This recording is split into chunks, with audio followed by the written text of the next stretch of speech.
पढ़ने का जो फल वही रामायण पढ़ने का फल, वेद सुनने का जो फल वही रामायण सुनने का फल, और वेदों के द्वारा जिसका वर्णन होता है उसी का वर्णन रामायण के द्वारा होता है। वेद के द्वारा किसका वर्णन होता है? बोले ब्रह्म का, परमात्मा। रामायण के द्वारा भी ब्रह्म परमात्मा श्री रघुनंदन का वर्णन होता है। नारद जी कहते हैं इदम पवित्रम पापघ्नम पुण्यम वेदैश्च संमितम यह पठेद रामचरितम। इस रामचरित को जो पढ़ता है, यह पठेद रामचरितम सर्व पापै ही प्रमुच्यते, वो समस्त पापों से मुक्त हो जाता है। राम जी ही पतित पावन नहीं है। देखो राम जी तो पतित पावन है ही। रघुपति राघव राजा राम पतित पावन सीताराम। राम जी पतित पावन हैं, और राम जी के जो भक्त हैं वो भी पतित पावन होते हैं। राम जी तो पतित पावन है ही, लेकिन राम जी के भक्त बोले वो भी पतित पावन है। वांछा कल्पतरुभ्यश्च कृपा सिंधुभ्य एव च पतितानां पावनेभ्यो वैष्णवेभ्यो नमो नमः। जो भगवान के भक्त हैं, वैष्णव हैं, वो कौन है? बोले पतितानां पावनेभ्यो, जो पतितों को पावन कर देते। तो भगवान भी पतितों को पावन करते हैं, और भगवान के भक्त भी पतितों को पावन करते हैं, और भगवान की कथा भी पतितों को पावन कर देती है, और भगवान के भक्तों की कथा भी पतितों को पावन कर देती है। पतितानां पावनेभ्यो। इसीलिए नारद जी कहते हैं यह पठेद रामचरितम सर्व पापैहि प्रमुच्यते, समस्त पापों से वो मुक्त हो जाता है। और केवल सुनने और पढ़ने वाला ही नहीं, उसके सुनने वाले के पुत्र भी पवित्र हो जाते हैं। पुत्र पौत्र, उसके परिजन प्रेत्य स्वर्गे महीयते, वे भी पवित्र होकर के भगवत धाम के अधिकारी हो जाते हैं। तो बोले महाराज हम भी पढ़ें? बोले हाँ पढ़ो। नारद जी कहते हैं हाँ पढ़ो, क्योंकि पढ़ने से कल्याण होगा। यह पठेद रामचरितम सर्व पापैहि प्रमुच्यते। बोले हम पढ़ सकते हैं? बोले हाँ पढ़ सकते हो। बोले हम ब्राह्मण नहीं हैं। कोई बात नहीं, क्षत्रिय हैं? बोले हाँ। बोले पढ़ो, पढ़ सकते हो। बोले महाराज हम क्षत्रिय भी नहीं हैं, हम वैश्य हैं। बोले हाँ तुम भी पढ़ सकते हो, पढ़ो।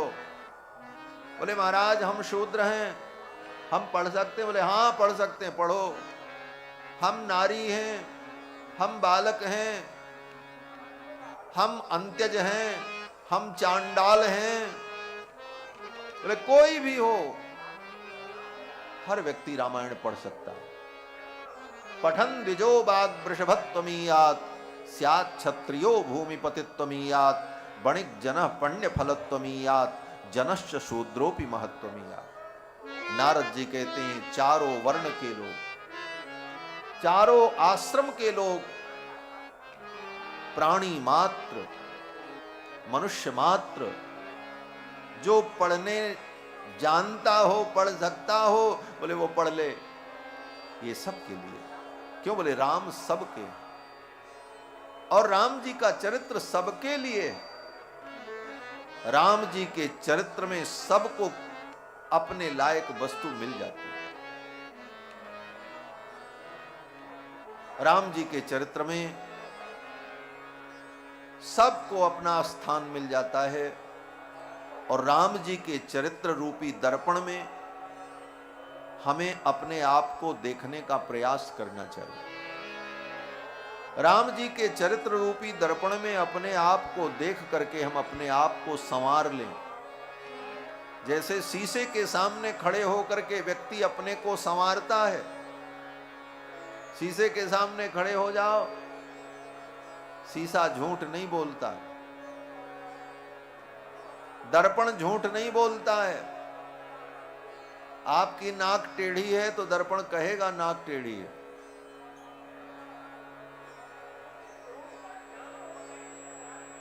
दर्पण वही दिखाएगा जो आप हो। दर्पण सत्य बोलता है। राम जी सत्यवादी हैं, राम जी सत्यनिष्ठ हैं, इसलिए राम जी का चरित्र वो सत्य दर्पण है जिस दर्पण में आप अपने चरित्र को देखकर अपना सुधार कर लो। शीशा हम क्यों देखते हैं? बोले कुछ गड़बड़ हो तो ठीक कर लें। कहीं जाने की तैयारी की, सज धज गए, बोले एक बार फिर शीशा उठा करके देख लिया, कुछ गड़बड़ तो नहीं, गड़बड़ है तो ठीक कर लिया। उसी प्रकार इस जीवन यात्रा में चलना है तो बार बार राम रूपी चरित्र दर्पण में, राम जी के चरित्र रूपी दर्पण में अपने प्रतिबिंब को निहार करके इसको संवारते चलो। यही राम कथा है, यही राम कथा है। ये जीवन संवारने के लिए। तो आज बस इतना ही।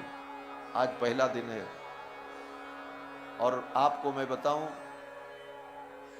राम जी के जन्म महोत्सव के अवसर पर और प्राकट्य उत्सव के अवसर पर, प्रतिष्ठा के अवसर पर अयोध्या में 9 दिवसीय कथा थी और 22 तारीख को कथा पूरी हुई।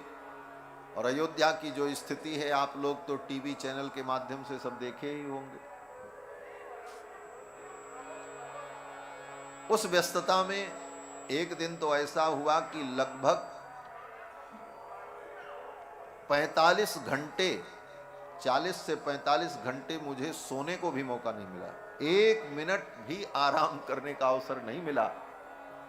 ऐसी व्यस्तता रही और उस व्यस्तता में आनंद भी था।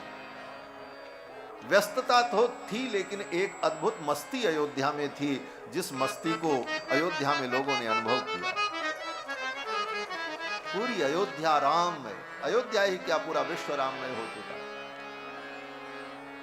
आज अयोध्या में जाकर के अयोध्या की गलियों को देखो तो आपको त्रेता युग की स्मृति आ जाएगी कि त्रेता युग में ऐसी ही अयोध्या रही होगी। वास्तव में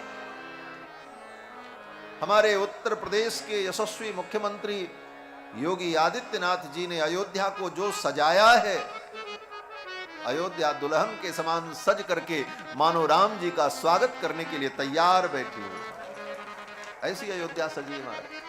अयोध्या की गलियां, राजपथ, सरयू का तट, अयोध्या के प्राचीन भव्य मंदिर, गगनचुंबी शिखर, अयोध्या तो स्वर्गमयी हो गई। भू वैकुंठ का स्वरूप अयोध्या में आज प्रकट है। और अभी अभी पिछली कथा में भी ये बात आई थी कि देखो अयोध्यापुरी में जब आपके तीर्थराज प्रयाग पहुंचे, ये तीर्थराज प्रयाग अयोध्या जाते हैं कब? बोले रामनवमी के दिन। क्यों? बोले ये तीर्थों के राजा हैं तीर्थराज प्रयाग। सतीर्थराजो जयति प्रयागः, ये तीर्थों के राजा हैं। तो सारे तीर्थ यहां पर अपने राजा की बंदगी करने के लिए आते हैं, स्तुति करने के लिए आते हैं। और सारे तीर्थ क्या लेकर के आते हैं राजा के पास? राजा के पास उपहार लेकर के जाना चाहिए। तो जितने ब्रह्मांड के तीर्थ हैं वो तीर्थ जब तीर्थराज प्रयाग के पास आते हैं तो उपहार में क्या लेकर के आते हैं? बोले पाप लेकर के आते हैं। पाप लेकर के आते महाराज। क्यों? बोले लोग तीर्थ में जाकर के स्नान करते हैं, दान करते हैं, तीर्थ यात्रा करते हैं तो लोगों का पाप उसी तीर्थ में छूट जाता है। अब वो बेचारे तीर्थ उस पाप को ढोते ढोते थक जाते हैं। तब तीर्थ कहते हैं अब कहां चलें? बोले चलें अपने राजा के पास। सारे तीर्थ आकर के अपना पाप तीर्थराज प्रयाग में छोड़ के चले जाए। अब ये तीर्थराज प्रयाग कहां ले जाएं उतना पाप? उस पाप का निस्तारण कहां हो, कहां उसको खत्म करें? तब तीर्थराज प्रयाग वो सब पाप ताप संताप को लेकर राम जन्म महोत्सव के अवसर पर अयोध्या आते हैं। और अयोध्या में आकर के तीर्थराज प्रयाग जब सरयू में डुबकी लगाते हैं तो उनका सारा पाप नष्ट हो जाता है। ये अयोध्या की महिमा है। और इस कलयुग में आज से 2100 वर्ष पूर्व, लगभग 2100 वर्ष पूर्व, क्योंकि 2080 संवत चल रहा है, 2100 वर्ष पूर्व उज्जैन के महाराज विक्रमादित्य अयोध्या आए थे। उस समय अयोध्या जंगल था। तीर्थराज प्रयाग भी पहुंचे घोड़े पर बैठकर मनुष्य के रूप में, और सरयू में महाराज विक्रमादित्य ने पूछा, आप कौन हैं? तो तीर्थराज प्रयाग ने बताया, मैं प्रयाग हूं, तीर्थराज हूं। बोले यहां आप क्यों आए? तो तीर्थराज प्रयाग ने कहा, यहां आकर के स्नान करके मुझे शीतलता मिलती है, मैं शुद्ध और पवित्र हो जाता हूं, मेरे पाप ताप सब धुल जाते हैं। तो विक्रमादित्य ने पूछा, ये कौन सी नदी है? तो महाराज तीर्थराज प्रयाग ने बताया, ये पुण्य सलिला सरयू है। बोले सरयू तो अयोध्या के तट पर प्रवाहित होती। तीर्थराज प्रयाग ने कहा, ये जो जंगल दिखाई पड़ रहा है, ये अयोध्यापुरी है, भगवान श्री राम की प्रिय नगरी है। सारा वृत्तांत जब तीर्थराज प्रयाग ने विक्रमादित्य को बताया, और तीर्थराज प्रयाग ने एक एक स्थान बताए, यहां से इतनी दूरी पर जाने पर अमुक तीर्थ है, यहां से इतनी दूर जाने पर राम जी की गद्दी है जहां राम जी का दरबार लगता था, यहां से इतने धनुष की दूरी पर जाने पर हनुमान जी का स्थान है जहां हनुमान जी विराजमान होते हैं। वो सब स्थान विक्रमादित्य को बताया, और तब विक्रमादित्य ने अपनी सेना बुलाई, मंत्रियों को बुलाया, और पूरी अयोध्या को सजाया और सुंदर अयोध्या बसाई। तो मुझे लगता है क्षत्रिय कुलभूषण विक्रमादित्य ने एक बार अयोध्या बसाई थी, और दोबारा मानो वही विक्रमादित्य आदित्यनाथ योगी के रूप में प्रकट होकर के फिर से अयोध्या को बसा दिया, सजा दिया। बंधुओं, आप सबको राम जी के प्राण प्रतिष्ठा महोत्सव की ढेर सारी बधाई, और सभी के लिए मंगल कामना।